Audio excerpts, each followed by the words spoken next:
கிறிஸ்துவுக்குள் அன்பானவர்களே, உங்களை சந்திப்பதில் மகிழ்ச்சி அடைகிறேன். மல்கியா 3:6. நான் கர்த்தர், நான் மாறாதவர், ஆகையால் நீங்கள் நிர்மூலமாகவில்லை.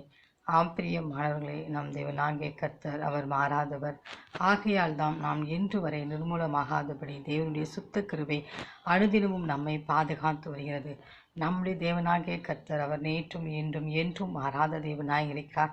நம்மிடத்தில் அவர் என்ன வாக்குத்தத்தத்தை கொடுத்தாரோ அதை நிறைவேற்றுவதில் அவர் உண்மையுள்ளவராய் இருக்கிறார். எனவே வாக்கு கொடுத்த தேவன் உண்மையுள்ளவர், அவர் வாக்கு மாறாதவர். எனவே ஒவ்வொரு நாளும் தேவன் நமக்கு கொடுத்த வாக்குத்தத்தத்தை தேவனிடத்தில் கேட்டு ஜெபிப்போம். தேவன் ஏற்ற வேலையில் நமக்கு கொடுத்து அவருடைய நாமத்தை மேன்மைப்படுத்துவார். அந்த தேவனின் அன்பு கரங்களை நாம் பற்றிக்கொண்டு அவரோடு கூட வாழ்வோம். ஆமென்.